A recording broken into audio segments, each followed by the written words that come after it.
Hi everyone, got a quick question for you. Have you ever wanted to be the best at something? Not just really good or among the best, but out of the 7 billion people in the world, have you ever wanted to be the one at the very top that stands alone? When I was a kid, I did. There's something about world records and world record holding that always fascinated me. I would check out the Guinness Book of World Record books from the library all the time as a kid and dream of someday making it into one. I don't think it had anything to do with fame or being easily recognizable. I couldn't see myself walking down the street and some other guy is all like, "Hey, you're the guy who saw through the most wooden boards in 1 minute." I just wanted to hold a world record and, I don't know, just be able to say I had one, I guess. Plus, they send you a cool plaque. My biggest problem was that I didn't have a lot of talents that could easily translate into world records. Even the silly ones required lots of practice and skill that I just couldn't do. Imagine my surprise when I found out about speedrunning. In my experience playing games as a kid, I found that you only had a certain number of games, a certain quantity, but you had a lot more free time. As an adult, you have quite a lot more games, but not as much free time, which kind of leads to amassing big collections and not getting around to playing even close to half of it.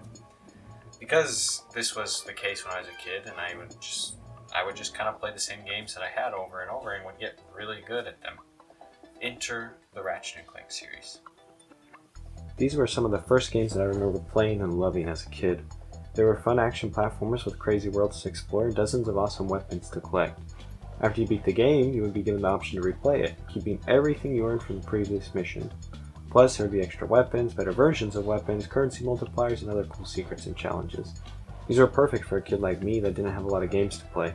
You could play through Ratchet Clank over and over again and never get bored. There was always something to do.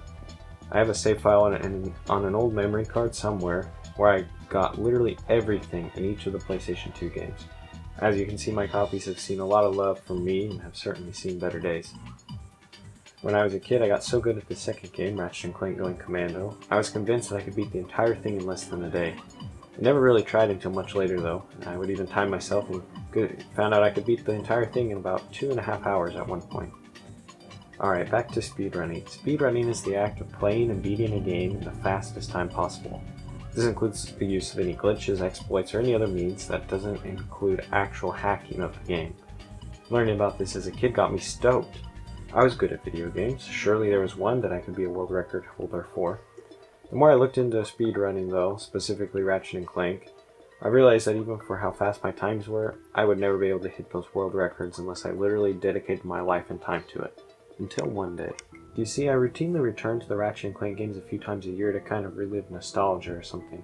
A few months ago I played through Going Commando again and decided to time myself. It was a little over 2 hours, and out of curiosity I checked the leaderboards at speedrun.com. To my surprise, when I looked up my time on the speedrun.com leaderboards, I found out that my time was better than the last place run on their board. So I kind of had an idea. What if I were to somehow find a way to record myself beating the game, and then I would forever be immortalized on the speedrun leaderboard? I mean, obviously I couldn't get the top world record, but I would be there. I would be among them. And thus, this dream was born. Before I go any further, I want to say that I know world record hunting isn't often the main goal of speedrunning. Most runners are in a tight community and I'm sure enjoy competing, but a lot of speedrunning is a combined effort between all of them to find new tricks and glitches to break the game down to its fastest time humanly possible. This is just a fun little experiment that I wanted to try. I mean, no disrespect to those who pour hours into working into and breaking into these games. In speedrunning, each game has separate subcategories that a person can try for. The most popular is any percent. This category tasks you with getting the fastest time possible from the second you start the game to the last frame of damage on the final boss. There are others as well. 100% tasks you with getting every single thing, beating every quest, etc. in the fastest time possible. There's low percent, which is beating the game with as little as possible, and others like glitchless, where you can't use any glitches or exploits. In Ratchet & Clank Going Commando, I'm going for the New Game Plus No Insomniac Museum Skip category. It's just a fancy way of saying that this is the mode that's playable after you beat the game, and I can't use an exploit that skips over half of the regular game. So if you see NG plus no IMG, that's just their abbreviation for the category. We'll be playing the version from the HD collection on disc on PS3.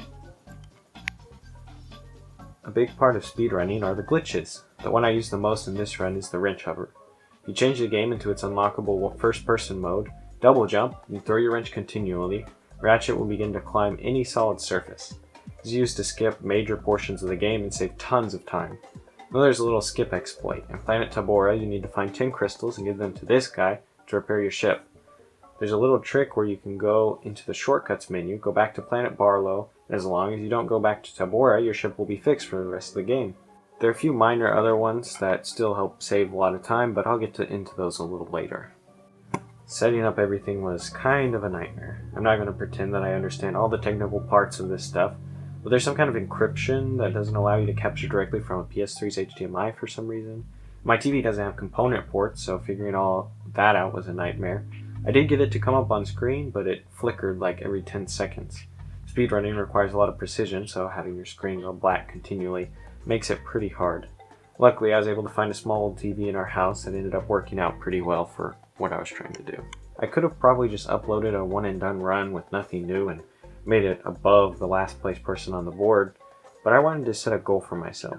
I wanted to jump 2 spots to 59th place so that my attempt didn't seem cheap or just, it wasn't going to be easy. I would have to cut more than 45 minutes off my best time, but I was determined to do it.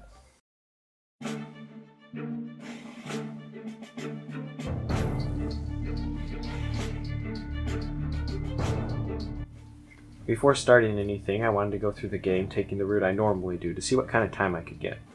I'd watched a few of the world record runs and saw that there were a lot of tricks and skips I could implement to improve my time, but I wanted to see how I could do just by myself how I usually did it. I got a little carried away during this run. At one point I realized I could skip an entire section and item in the game and began trying to figure out the route that I would take to do this. Right here, if you go to this section on Planet Novak, you have to freeze this water in order to get past this pool where these sharks are swimming. Figured that there had to be a way you could get past this without freezing the water, and thereby cutting out having to get the Terminator item altogether. Tried a few times, but ultimately ended up freezing the water and vowing to come back and practice this later. There are a few errors in this run, but I ended up finishing with a time of 1 hour and 56 minutes and 8 seconds. Not bad, but there was still a lot of work to be done if I wanted to beat 1 hour 36:06.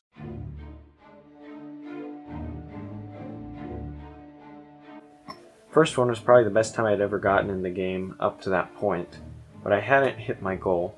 There was still a lot that I could implement and clean up to make my time better. I went back to Novak and found a way to skip almost the entire level. I cleaned up my route because I left a few planets early a couple times on the last run, which lasted me quite a bit of time. I also tried messing around with Twitch to try to record through there, but my computer just couldn't handle it at all. I did, however, download the live split timer to make everything a little more official looking, and I was ready to start with my new route. I finished this run at a time around 1 hour and 33 minutes. I was more than happy with this and was getting ready to render and upload it to speedrun.com when I noticed a fatal error. You see, in the rules for this category of speedrun, the video of your face cannot cover the bolt or ammo counter in the game. My capture software overlaid my video onto the capture, making everything easier, but unfortunately covering the ammo counter. I would have to redo the entire thing and film the video separately.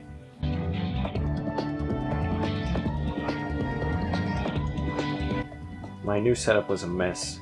I had my capture software recording, my webcam filming, and I was screen recording the timer as well.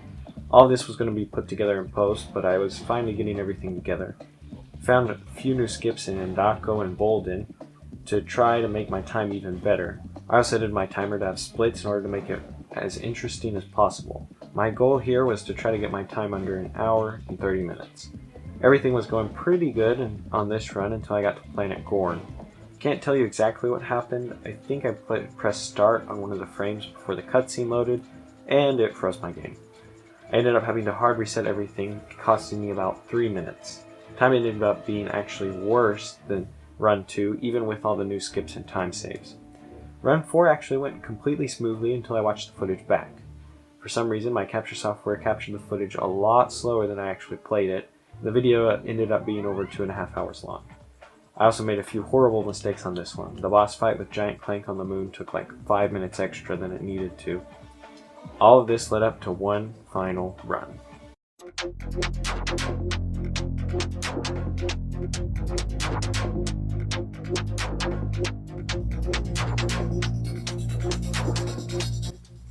At this point, I was getting a little tired, honestly.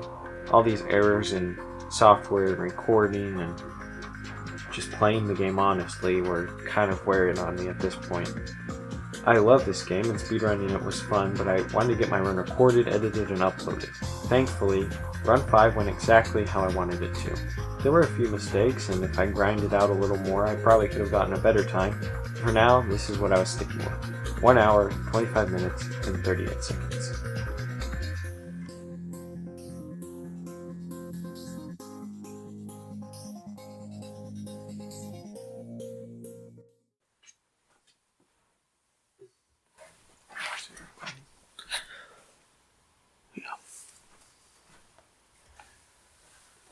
Alright, so I think I'm about ready to submit my run to speedrun.com, so let's hope that this goes well. Go ahead and put that on here. Okay, so it's asking me for time with and without loads. Honestly, I think this is only important for those who are at the very top, because seconds matter. So I'm just going to put the same. I looked at the bottom of the leaderboards and everybody just puts in the same times, so I'm just going to do the same and hope nothing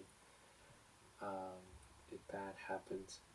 One thing I do need to check is if they round up, because they don't want milliseconds on their runs. So I need to know if they round up or down.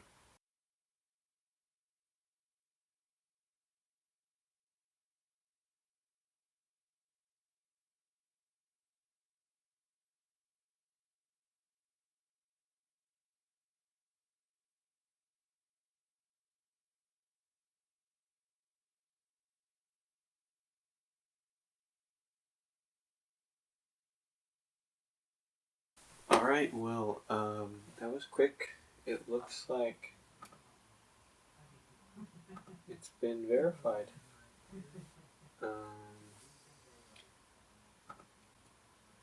Yeah, right here, if I were to go to my notifications, it says verified 58 minutes ago. We are on the leaderboard. How about that? Let's see here. Let's go back and look.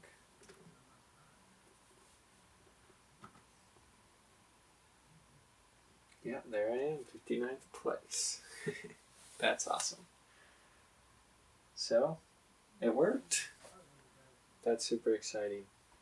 You know, maybe someday I'll come back and try to crack deeper down into the leaderboards, but for now, I'm pretty happy with that.